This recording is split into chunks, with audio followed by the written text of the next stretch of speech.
का धन्यवाद करते हैं इस अच्छे समय के लिए। और जैसे मैंने बताया कि कुछ महीनों के बाद फिर बाइबल अध्ययन में हम वापस आने में प्रभु ने हमें आज सहायता किया है। अगले कुछ हफ्तों के लिए शायद हो सकते हैं कुछ महीनों के लिए हम एक अध्याय पर हम फोकस करने जा रहे हैं बाइबल के अंदर से, जो कि हम सब जानते हैं कि बाइबल के सबसे बड़ा अध्याय चैप्टर वो है भजन 119। इस भजन का महत्व ये है कि वो 176 आयतें हैं, वचन है इसके अंदर। इसमें से अधिकतर या सारे परमेश्वर का वचन के बारे में, वचन की महत्व के बारे में बताते हैं। 3 या 4 आयती हैं जिसमें वचन का जिक्र ही नहीं है, बाकी सभी आयतों में वचन का गुण, वचन के जो महत्व के बारे में बताते हैं। और ये अध्याय, ये 176 वचन जो है 22 खंडों में बांटा है। क्यों 22 खंड है? क्योंकि इब्रानी भाषा में जो अक्षर हैं वो 22 अक्षर होते हैं, 22 अक्षर हैं। और उस एक एक अक्षर के अंतर्गत ये 22 खंड विभाजित किया है। और पहला जो खंड है 1 से लेकर 8 आयत तक, 1 से लेकर 8 आयत तक तो पहला खंड है। वो इब्रानी भाषा की जो पहला अक्षर अलेफ, उसके नाम, उसका शीर्षक से है। और क्यों ये अल्फाबेट या अक्षर अक्षर दिया गया है? अगर हम ये 8 आयतों को भी देखें, इस 8 वाक्य या आयत, सेंटेंस जो शुरू होते हैं उसी अक्षर से। बाइबल को जब हम ध्यान से पढ़ेंगे, हमें मालूम है कि बहुत ही अद्भुत तरीके से इस वचन का सृष्टि हुई। और हम सोचते हैं कि इंसानों ने लिखा है, अलग अलग लोगों ने लिखा, इतने पढ़े लिखे नहीं थे, फिर भी परमेश्वर की आत्मा उनको प्रेरित करके इन वचनों को लिखवाया। तो एक विशेष ज्ञानी परमेश्वर का हाथ इन सारे बाइबल के हर एक अध्याय, हर एक वचन के पीछे हम देख सकते हैं। और परमेश्वर का ये भी खूबी है कि वो हम जैसे, आप और मुझ जैसे इंसानों के साथ क्या है, सहभागी होकर आज भी वो काम करते हैं। बाइबल लिखने के लिए भी उन्होंने इंसान का मदद ले ली, जबकि उनको जरूरत नहीं था, फिर भी उन्होंने उसको इस्तेमाल किया। आज भी उस वचन को बांटने के लिए परमेश्वर हमें इस्तेमाल करता है। ये अद्भुत है परमेश्वर की जो विचार, प्रेम, अगर हम सोचे तो हम इसके बारे में आभार हो जाएंगे और हम परमेश्वर को धन्यवाद ही दे पाएंगे। सो उस आयत के, उसका जो खंड के जो पहला 8 आयत आज हम मनन करने जा रहे हैं। और पिछले जो 4 महीने में मैंने आपको बोला कि जब से हमारा पिछला क्लास हुआ उसके बाद अब इस 4 महीने के अंदर मेरे जीवन के अंदर बहुत बड़ा एक बदलाव हुआ है, या बदलाव होते जा रहे हैं। वो क्या है कि वचन पढ़ते समय, प्रार्थना करते समय, यहां तक कि प्रचार करते समय मेरा गति, जो सीमा है, जो जो स्पीड है, गति है, वो कम कर दिया या कम हो गया। क्यों किया, किसने किया? शायद परमेश्वर की आत्मा ने मेरे अंदर वो प्रेरणा दिया या काम किया।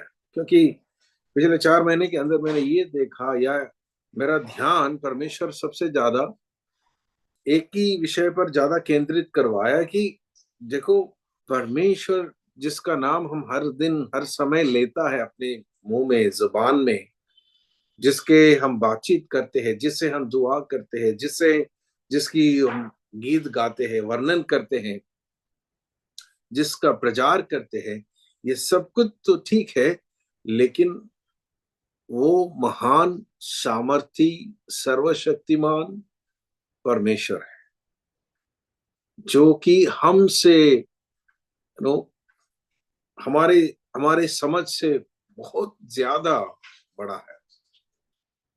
तो कम से कम हम परमेश्वर के सामने जब आते हैं, परमेश्वर से जब बात करते हैं, उस भय और भक्ति से हम बात करने पाए। यही हुआ है मेरे साथ। लेकिन आप लोग इसकी गंभीरता को समझें कि हम ध्यान से परमेश्वर का वचन पढ़ें, समझें और उनसे बात करें। ठीक है, पहले मैं एक बार चाहता हूं कि इस 8 आयतों को पढ़ें, उसके बाद उसमें से कुछ बातों को आज हम देखेंगे। भजन 119 1 से 8 तक।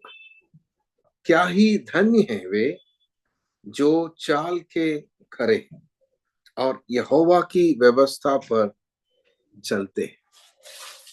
क्या ही धन्य है वे जो उसकी चितौनियों को मानते हैं और पूर्ण मन से उसके पास आते हैं। फिर वे कुटिलता का काम नहीं करते, वे उसके मार्गों में चलते हैं। तूने अपने उपदेश इसलिए दिए हैं कि वे यत्न से मान जाए। भला होता कि तेरी विधियों को मानने के लिए मेरी चाल चलन दृढ़ हो जाए। जब मैं तेरी सब आज्ञाओं की ओर चित्त लगाए रहूंगा और मेरी आशा ना टूटे। जब मैं तेरे धर्ममय नियमों को सीखूंगा, तब तेरा धन्यवाद सीधे मन से करूंगा। मैं तेरी विधियों को मानूंगा, मुझे पूरी रीति से ना तज। हमारा बाइबल स्टडी का जो मेन मुख्य टॉपिक है या शीर्षक है या विषय है, डिसाइपलशिप, शिष्यत्व, चेला बनने के विषय में। तो एक चेले का सबसे बड़ा या जो आवश्यक गुण ये है, वो वचन का विद्यार्थी बने, शिष्य बने। उसको सिर्फ पढ़ने वाला नहीं, ध्यान से सीखने के लिए, समझने के लिए, उसके अर्थ को खोजने के लिए समय निकालें, यत्न करें। तो वही हम करने जा रहे हैं। तो अगले शायद 20-22 हफ्ते हम इसी अध्याय के अंदर से परमेश्वर के वचन को हम सीखेंगे। और मैं चाहता हूं कि इसके द्वारा हमारा नींव मजबूत हो, विश्वास बढ़े, परमेश्वर के वचन के प्रति हमारा जो आदर सम्मान बढ़े, परमेश्वर के प्रति हमारा आदर सम्मान, प्रेम, भक्ति बढ़ने पर। सो हम इस अध्याय को जब हम पढ़ते हैं, वहां लिखा है कि क्या ही धन्य है वे जो चाल के खरे हैं और यहोवा की व्यवस्था पर चलते। इसके अंदर कई चीजें हैं जो परमेश्वर के बारे में हमें सिखाते। टीचिंग अबाउट गॉड, परमेश्वर का वचन हमें परमेश्वर के बारे में सिखाता है। क्या है? सबसे पहले ये सिखाते हैं कि परमेश्वर पवित्र है या खरा है, पवित्र है। God is pure, he is pure. उसके अंदर कोई कुटिलता नहीं है, वो पवित्र है, वो मन के सीधे हैं, वो शुद्ध मन वाले हैं। सो गॉड इज प्योर, ये वचन हमें सिखा रहा है, बता रहे हैं। और जो पहला आयत हमने जो पढ़ा है उसमें लिखा है कि हम भी क्या करना है, हमारा चाल चलन उसके व्यवस्था के अनुसार होना चाहिए, व्यवस्था के अनुसार खरा होना चाहिए। चाल चलन का मतलब क्या है? जीवन। एक मसीह व्यक्ति का, एक यीशु मसीह के चेले का जीवन के बारे में यहां बता। जीवन सुबह से लेकर शाम तक हमारा जीवन, ये चाल चलन। सो वो खरा होना चाहिए, क्योंकि परमेश्वर पवित्र है, खरा है, वो सच्चा है। ये है। दूसरा, ये आयतों से हमें ये मालूम होता है कि परमेश्वर की इच्छाएं वो बहुत साफ है। हिज डिजायर्स आर क्लियर, और उसमें कोई, उसके वचनों में कोई कंफ्यूजन नहीं है, कोई द्विचित्तता नहीं है। वो बहुत साफ हमें डायरेक्शन देता है। परमेश्वर का वचन क्लियर है और वो हमें बहुत साफ साफ हमें रास्ता दिखाता है। मैं पिछले दिन भी लोगों को बता रहे थे, कई बार लोग हमारे पास आकर बोलते हैं, पास्टर्स होने के नाते, अध्यापक होने के नाते, पास्टर जी मैं कंफ्यूज्ड हूँ, हाँ मेरे अंदर, हाँ मैं ठीक से निर्णय नहीं कर पा रहा, मैं कंफ्यूज्ड हूँ, प्रार्थना करना या मुझे मदद करना। लेकिन कंफ्यूजन कहाँ से आते हैं? परमेश्वर में या उनके रास्ते में, उनके मार्ग में, उसके वचनों में कंफ्यूजन है ही नहीं, बहुत क्लियर। हम हमारे मन में उस रास्ते में चलना नहीं चाहते हैं, इसीलिए हम कंफ्यूज हैं। वास्तविकता वही है, सच्चाई वही है। हम उन विधियों को छोड़कर दूसरा रास्ता ढूंढते हैं या कोई और तरीका ढूंढते हैं, तब हम कंफ्यूज हो जाते हैं। लेकिन परमेश्वर का मार्ग सीधा है और उसमें कोई प्रकार का दुविधा नहीं है, कंफ्यूजन नहीं। ये दूसरी बात है। तीसरा, परमेश्वर चाहते हैं कि हम पूरे मन से उसकी आज्ञा को माने। हम पूरे मन से उसके पास आए, उसकी आज्ञाओं को माने। इससे कम, मैं कई बार लोगों को कहता हूं, कभी भी हम सोचना भी नहीं मैं परमेश्वर को 90% दूंगा, अपने आप को 80% दूंगा, यहां तक कि 99% भी स्वीकार नहीं किया जाता। परमेश्वर को अगर कोई कुछ दे तो वो पूर्ण रूप से दे, संपूर्णता से दे, अपने आप को संपूर्ण रीति से परमेश्वर के हाथ में हम लेना है। ये इस आयत के अंदर हमें सीखने के लिए मिलते हैं। थर्ड थिंग, फोर्थ, चौथी बात है कि there is no unrighteousness in him. परमेश्वर में कोई भी अधर्म की बात नहीं है। आज भी मैं शायद कुछ एक झुंड से बात कर रहा था, मैं उनसे पूछा कि अगर कुछ प्रॉब्लम है हमारे जीवन में, तो कई बार ये आसान है कि हम बोलते हैं, अरे पता नहीं परमेश्वर मेरी प्रार्थना नहीं सुन रहे, या परमेश्वर पता नहीं मेरे जीवन में क्या कर रहे, मुझे समझ में नहीं आ रहे, नो। या अन्य जाति लोग कहते हैं कि ये सब भगवान का खेल है। लेकिन मैं हमें आजकल लोगों को ये और साफ साफ बताता हूं कि परमेश्वर कभी गलत नहीं है, कभी गलत नहीं हो सकता है। अगर कुछ गलती हुआ, अगर कहीं भी हमारे जीवन में कुछ भी गलती हो, तो इसका मतलब हम कहीं ना कहीं गलत है। परमेश्वर गलत नहीं है। परमेश्वर का वचन, परमेश्वर उसका जो स्टैंडर्ड स्तर पक्का है, उसका नींव कभी हिलता नहीं। तो अगर ऐसा है, अगर वो सच्चाई को आप मानने के लिए अगर हम तैयार हैं, तो इसका मतलब सारे गलती, सारे कमियों का उत्तरदायित्व किसके पास है? हमारे पास। हमारे जीवन में अगर कुछ कमी है, कुछ गलतियां हैं, कुछ गड़बड़ है, या कुछ नो समस्या है, उसका मतलब हम गलत हैं, परमेश्वर के रास्ते से हम भटक गए, परमेश्वर के उस जो स्टैंडर्ड से हम नीचे आ गए या गिर गए। That's it, so simple. लेकिन समस्या ये है कि लोग मानने के लिए तैयार नहीं है। तो ये तो फिर कठिन हो जाते। फिर अगर हम गलत है तो फिर हमें इसको ठीक करना पड़ता है, हमें मन फिराना पड़ता है, हमें नो सीधे मार्ग को ढूंढना पड़ता है। उससे अच्छा है कि बोलो, अरे भाई पता नहीं क्या हो रहा है, उसकी कमी है, इसकी कमी है, या परमेश्वर की गलती है। नहीं, इट इज ऑल अस। अगर ऐसे आप मानने के लिए तैयार हो जाएंगे, आपके और मेरे जीवन में कई बातें सही होना शुरू हो जाएगा।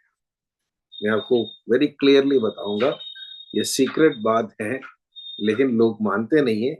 मसीह जीवन का रहस्य ये है कि हम खुद अपने आप को दोषी ठहराकर खुद अपने जीवन की कमियों को ढूंढना शुरू करें, हमारे जीवन की कई समस्याओं का समाधान हो जाए, कई बातें ठीक हो जाए, कई बातें सीधी हो जाए, कई प्रश्न थम जाएंगे, क्योंकि परमेश्वर में कोई अधर्म नहीं है, कमी नहीं है। पांचवा, हिज जजमेंट्स आर राइट। परमेश्वर का निर्णय सही है। परमेश्वर का निर्णय क्या है? सही है। ये सब उसके वचनों के बारे में। इसलिए हम बोलते हैं कि वचन को ज्यादा से ज्यादा पढ़ो, समझो, सीखो, मानो, और तो अपने अपने प्राण से भी ज्यादा उसको बहुमूल्य समझे। हम बोलते हैं मधु से मीठा, चट्टान की मधु से मीठा, चख कर देखो यहोवा भला है। हम कैसे यहोवा को कैसे चखेंगे? उसके वचनों के द्वारा चखेंगे। तो ये मधु से भी मीठा है, सोने से भी बहुमूल्य, मोती से, चांदी से भी बहुमूल्य है। तो परमेश्वर के निर्णय सही। ये पांचवी बात।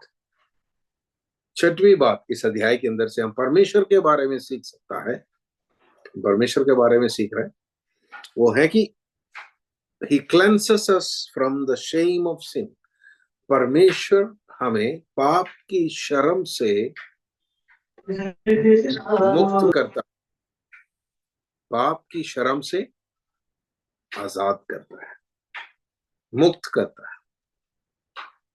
पाप की क्षमा कई बार हम मांगते हैं परमेश्वर से, और परमेश्वर हमें पाप क्षमा देता है। लेकिन कई लोग पाप क्षमा मांगने के बाद भी सालों तक, महीनों तक उस पाप की बोझ या उस पाप के जो है ना एक गिल्ट, शर्म है, उस भार को लेकर चलते। परमेश्वर उससे हमें आजाद करना चाहते। परमेश्वर सिर्फ पाप को क्षमा नहीं, पाप को क्षमा करने के लिए और पाप के शर्म को भी दूर करने के लिए चाहते। अगला, he will not forsake us। परमेश्वर उनके भक्तों को कभी ना त्यागेगा। उनके सच्चे भक्तों को परमेश्वर कभी नहीं त्यागेगा। इट्स वेरी क्लियर, बहुत सरल। ये बात को हमें विश्वास करना है। अगर आपका दिल सच्चा है, अगर आप संपूर्ण रीति से परमेश्वर के पीछे चलने के लिए समर्पित है, परमेश्वर आपको त्यागेगा नहीं। अगला, वो जो उसके वचनों का आज्ञा मानते, वचन का आज्ञा मानते हैं, उसको आशीष देगा। परमेश्वर आशीष दे। God blesses his children who are obedient। जो आज्ञा मानते हैं उनको परमेश्वर आशीष देगा। तो ये परमेश्वर के बारे में इस अध्याय के अंदर से हम, इस आयतों से हम सीख सकते हैं। अब कुछ और बातें हमें देखना है कि हमें कैसे चलना है, हमारा कर्तव्य क्या है। परमेश्वर का बात हमने बोल दिया, हमारा कर्तव्य क्या है। पहला अध्याय आयत में इस प्रकार लिखा है कि हमें उसकी व्यवस्था पर चलना है। हमारा जीवन परमेश्वर की व्यवस्था के आधार पर होना चाहिए, हर बात। कई मसीह लोगों को अभी तक ये बात समझ में नहीं आया कि वचन केवल संडे को पढ़ने के लिए, उसमें से प्रचार सुनने के लिए है, नहीं है, लेकिन हर दिन उस वचन के आधार पर जीने के लिए हमें दिया है। तो हमें क्या करना है, उसकी व्यवस्था के अनुसार हमारा जीवन बिताना है। ये हमारा, हमसे परमेश्वर चाहता है, रेस्पॉन्सिबिलिटी। दूसरे आयत में पूर्ण मन से उसके पास आना है। पूर्ण मन से परमेश्वर के पास आना है। It has to be full, संपूर्ण, कंप्लीट सरेंडर के साथ हमें परमेश्वर के पास आना। इतना आसान नहीं, लेकिन परमेश्वर के, कम से कम हमारे अंदर एक इच्छा होना चाहिए। मैं और मेरा संपूर्ण जीवन, मैं और मेरा घराना, जैसे यहोशू ने बोला, चलो आज तो हम घराना नहीं बोल सकते क्योंकि हर एक व्यक्ति को अपना अपना इच्छा है, लेकिन आप अपने संपूर्ण जीवन से, शरीर, प्राण, आत्मा, तन, मन, धन, सबके साथ परमेश्वर के पास आना है या उसके पीछे चलना है। तीसरा है कुटिलता से काम नहीं करना। क्या नहीं करना? कुटिलता से काम नहीं करना। हमारे मन के अंदर कुटिलता नहीं होना चाहिए, किसी के प्रति भी क्यों ना हो सकता है कि हमारे दुश्मन के खिलाफ, हमारे दुश्मन वाल हमारा दुश्मन नहीं, जो हमारे खिलाफ काम करते हैं उनके भी खिलाफ हम कुटिलता से काम नहीं करना। प्रभु के हाथ में सारे बातों को हमें छोड़ना चाहिए। वो हमारा बातों का न्याय करेगा, हमारे हर बातों को वो जानता है। कुटिलता से काम नहीं करना है। वो तीसरी बात है, तीसरी आयत के अंदर। चौथी आयत के अंदर है परमेश्वर के उपदेशों को, विधियों को क्या करना है? यत्न से मानना है। यत्न से मान, क्योंकि परमेश्वर के वचन को पालन करना इतना आसान नहीं है। लोग आज भी क्यों इतने साल मसीह बनने के बाद भी भजन संगीता 23, भजन संगीता 51, 91, इससे क्यों आगे नहीं बढ़ पाते? क्योंकि ये तो पसंद है, यहोवा मेरा चरवाहा है, मुझे कोई घटी नहीं, वो मुझे हरी हरी चराइयों में चराता है। ये सब हमें कुछ करना ही नहीं है, बस प्रभु हमारा चरवा, वो हमारा सब कुछ देख लेगा। लेकिन बाकी भागों में हम क्यों नहीं जा पाते? क्योंकि हम उसको पालन करने के लिए, उसको सीखने के लिए, उसको समझने के लिए हम तैयार नहीं, और वो कठिन बात है।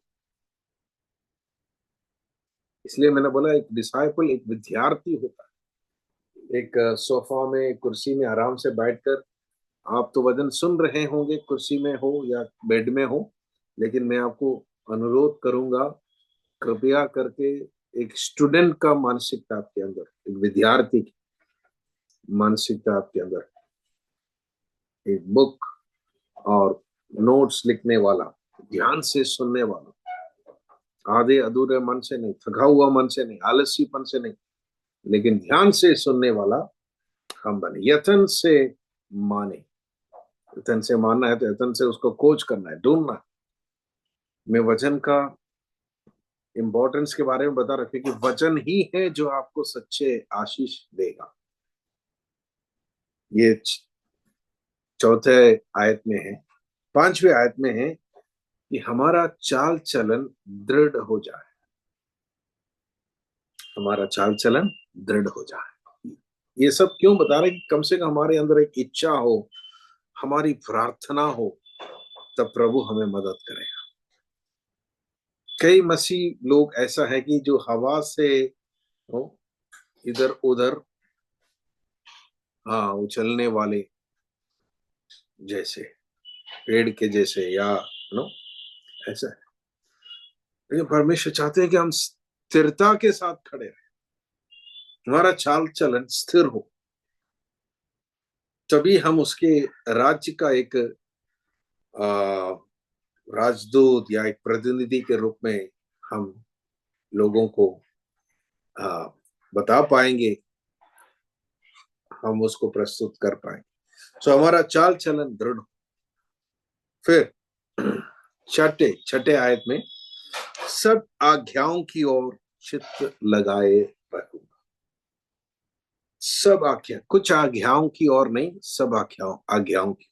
मैं तो कई जगह पर, या खास करके स्टूडेंट्स को ये बताया कि चाहे आप ये जो पूरे बाइबल है, इस बाइबल को जानते हो या नहीं, क्योंकि ऐसा कोई भी व्यक्ति नहीं है कि इसका पूरा बाइबल जानने वाला, अभी भी सब सीखने वाला है। कई नई बात कल भी आपको शायद परमेश्वर आपको सिखाएंगे, आने वाले दिनों में सिखाएंगे। लेकिन हमारे मानसिकता क्या होना चाहिए कि ये जो 66 किताबें हैं, 66 बुक्स है, ये जो बाइबल परमेश्वर के संपूर्ण शास्त्र है, पवित्र शास्त्र है, इसके प्रति हमारा मानसिकता ये होना चाहिए, प्रभु इसका सारे बात, सारी विधियों के बारे में, सारे जो उपदेश के बारे में मुझे मालूम नहीं, अभी भी मैं सीख रहा हूं, लेकिन मैं आपके संपूर्ण जो पवित्र शास्त्र के से समर्पित हूं, के अधीन हूं। मैं इसके अलग होकर कभी चलूंगा नहीं। कल को आप मुझे कुछ भी बात बोलें, आपके वचन के नया प्रकाशन दें, उसको भी मैं तुरंत स्वीकार करने के लिए तैयार हूं। ये छठे आयत में है, संपूर्ण सब आज्ञाओं को की ओर चित्त लगाना है हमें। सातवां है, उसके धर्ममय नियमों को सीखूंगा। ठीक है, वचन को हमें ढूंढना है, समय लेना है, समय निकाल के, सिर्फ ऐसा बाइबल स्टडी में नहीं, 45 मिनट के नहीं, हर दिन आपके डेली रूटीन में, दिनचर्या में ऐसा एक समय हो जिसमें आप वचन के साथ बैठते हैं सीखने के लिए, उसमें से कुछ नई बातों को, नए प्रकाशन को पाने के लिए। एक स्टूडेंट बनना है, सीखना है, यह है सातवें वचन में आखिरी एक और बात है, धन्यवाद। सीधे मन से मैं धन्यवाद करूंगा। परमेश्वर के धन्यवाद करना ये हमारा कर्तव्य है, फर्ज है, सीधे मन से। मैंने आपको शुरुआत में कहा, अभी कुछ महीनों से, कुछ हफ्तों से प्रार्थना करते समय, वचन पढ़ते समय, गीत गाते समय बहुत धीरे, आराम से, शांत और धीमे बोलने के लिए, इस गाने के लिए मैं कोशिश करूं, क्योंकि हम मसीह लोग ऐसे आदतों से हम क्या हो गया, क्या बोलते, मजबूर हो गया आदतों से। हम आदतों के कारण, रूटीन के कारण, हमारे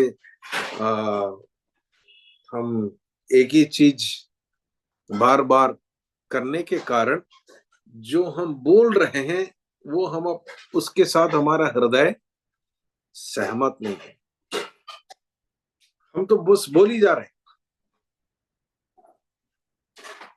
प्रभु का धन्यवाद करूंगा, उसकी संगति में सदा। ये गाना तो नींद में भी हम गा सकते हैं, लेकिन क्या सचमुच उस लाइन के पीछे जो मीनिंग है उसको हम समझ कर गा रहे हैं? नहीं तो क्या हो रहे हैं, परमेश्वर के सामने हम झूठे प्रशंसा तारीफ कर रहा है या झूठे आराधना कर रहा है। इसलिए परमेश्वर का वचन कहते हैं कि तुम सीधे मन से धन्यवाद करें। तो ये सारी बात परमेश्वर क्या चाहते हैं, हमें क्या करना है, ये बात मैंने आपको बताया। 3 आशीष के बारे में भी इसके अंदर लिखा है। आशीष क्या है मैं आपको बताना चाहूंगा। ये सबसे बड़ा, सबसे ज्यादा क्या बोलते हैं कि डिस्टॉर्टेड, मतलब जो असली मीनिंग से, अर्थ से उसको दूर कर दिया गया एक शब्द है आज आशीष, आशीर्वाद, आशीष, ब्लेसिंग। लेकिन बाइबल के अनुसार, इस आयत के अनुसार ब्लेसिंग क्या है? आज मैं सोच रहा था कैसे बोलूं, लोगों को सरल रीति से कैसे समझाऊं। मैं आपको बताऊं, आप ध्यान से सुनिए। गॉड इज ब्लेस्ड, क्या परमेश्वर आशीषित है? Yes, God is blessed. दूसरा, स्वर्ग आशीषित है। Is heaven blessed? जी, क्योंकि वहां परमेश्वर है, परमेश्वर का राज्य है, इसलिए स्वर्ग आशीषित है, परमेश्वर खुद आशीषित। तो प्रभु हमें अगर बोल रहे मैं तुम्हें आशीष दूंगा, इसका मतलब क्या है? इसका मतलब ये है कि हमें परमेश्वर के समान परमेश्वर बनाएगा। दूसरा, परमेश्वर का जो राज्य का अनुभव हमें देगा, जहां शांति, प्रेम, संयम और बहुत सारी बातें, जहां कोई वो पाप नहीं है, कुटिलता नहीं है, कुछ भी नहीं, एक पवित्र माहौल। लेकिन उससे भी ज्यादा यहाँ पर जो हमने लिखा, क्या ही धन्य है वे जो छाल के करे, मतलब क्या ही आशीषित व्यक्ति है जो छाल के करे। इसका मतलब परमेश्वर का स्वभाव जिसके अंदर है वो आशीषित व्यक्ति है। That is a simple meaning of being blessed. आशीष का सबसे सरल अर्थ मैं आपको आज बता दूं। परमेश्वर का स्वभाव या परमेश्वर का राज्य का गुण या माहौल को हम अनुभव कर रहे हैं, या परमेश्वर का स्वभाव हमारे अंदर हो, हम आशीषित। जबकि दुनिया, बाकी लोग सोचते हैं कि अगर मुझे मकान मिले तो मैं आशीषित हूँ, ब्लेसिंग वो समझते हैं, गाड़ी मिलेगा तो वो ब्लेसिंग है, संसार में बहुत नया नौकरी मिल गया ये आशीष है। नहीं, ये सब संसार की आशीष है, असली आशीष नहीं। परमेश्वर के वचन के अनुसार आशीष ये है। तो का 3 ब्लेसिंग ये है। नंबर 1, दे आर ब्लेस्ड, जो परमेश्वर देता है उनके बच्चों को इस आयत के अंदर। They will not be ashamed, उसकी आशा नहीं टूटेगी। सबसे पहले वो परमेश्वर का गुण में, परमेश्वर के राज्य के अनुभव में वो बढ़ेंगे। दूसरा, उसकी आशा नहीं टूटेगी। तीसरा, उसको परमेश्वर नहीं त्यागूंगा, God will not forsake them। ये 3 आशीष हैं जो इस 8 आयतों के अंदर, जो उसके वचनों के अनुसार चलने वाले एक व्यक्ति को परमेश्वर देता है। मैं विश्वास करता हूं कि आप इन बातों को ध्यान से सुना है, आपने, आपसे परमेश्वर ने बात किया। कृपया करके इन दिनों में इन वचनों को बार बार पढ़ें। सिर्फ पढ़ना नहीं, दिल से पढ़ें। दिल से पढ़ेगा तो वो क्या बन जाएगा? दुआ बन जाएगा, वो आपकी प्रार्थना बन जाएगी। तो प्रभु आपको मदद करना शुरू करेगा। प्रभु से बोले, प्रभु मैं खरा चाल चलना चाहता हूँ, मैं आपकी व्यवस्था के अनुसार चलना चाहता हूँ, पूरे मन से मैं आपके पीछे चलना चाहता हूँ, कोई कुटिलता का काम मैं नहीं करना चाहता, और आपके वचन को मैं यत्न से खोजूंगा या सीखूंगा। आप मेरा चाल चलन दृढ़ हो जाए और आपकी आज्ञाओं पर मैं चित्त लगाए रखूंगा, और आपके नियमों को क्या करूंगा? मैं सीखूंगा, और सीधे मन से मैं आपका धन्यवाद करूंगा। मैं मुझे मदद कर, इन इन कामों के लिए, इन बातों के लिए मुझे मदद कर।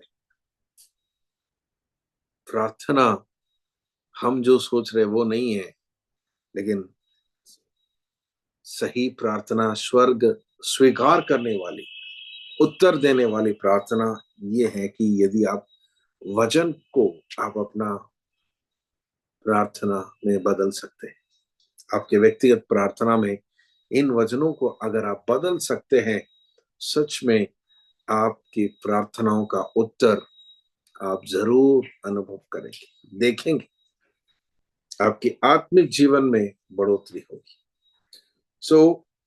इन दिनों में हम एक यात्रा शुरू किया है, परमेश्वर के को जानने के लिए, परमेश्वर के गुण को जानने के लिए, उनके वचन के द्वारा। और उससे क्या होगा? हम परमेश्वर के वचन के निकट जाएंगे, परमेश्वर के निकट जाएंगे। हमारे अंदर परमेश्वर के प्रति जो प्रेम है और जो आदर है, जो भक्ति है, वो और बढ़ते जाएंगे, सिद्ध होगी। तो प्रभु हमें सहायता करने को। आज पहला क्लास था इस 119 भजन से, इसलिए मैं यहाँ बस समाप्त करना चाहता हूँ। But may God help us. Please कोशिश करें कि अंत तक आप जुड़े रहें, कंटिन्यू करें। कुछ लोग मेरे से पूछ रहा था कि बुधवार से हम क्या दूसरा कोई दिन कर सकते हैं, ये भी हम सोचेंगे। बट एनीवे, कोई भी दिन हो, मैं आपको इन्फॉर्मेशन दूंगा। आप जुड़े रहिए, नोट्स लिखें, सीखें, प्रार्थना करें, मिलकर आगे बढ़े। आइए हम प्रार्थना करें। स्वर्गीय पिता, धन्यवाद करते हैं आपका वचन सीखने के लिए आपने हमें अवसर दिया। धन्यवाद हो परमेश्वर। आपका वचन कितना सच्चा है, प्यारा है परमेश्वर, हमारे लिए कितने आशीष के कारण है, फायदेमंद है। इन बातों को समझने के लिए हमें सहायता करें। जैसे हम आपके वचन को मनन करते हैं, हम आपको और नजदीकता से जानने पाए, अनुभव करने पाए। हमारी आंखों को खोल दे ताकि हम आपके वचन के अद्भुत बातों को देख सके। धन्यवाद प्रभु, हर एक भाई बहन के लिए, आपके दास दासियों के लिए आज इस क्लास में जुड़ा है, सबको आप आशीष करना, अनुग्रह। धन्यवाद सारी बातों के लिए यीशु मसीह के नाम से, आमीन। God bless you.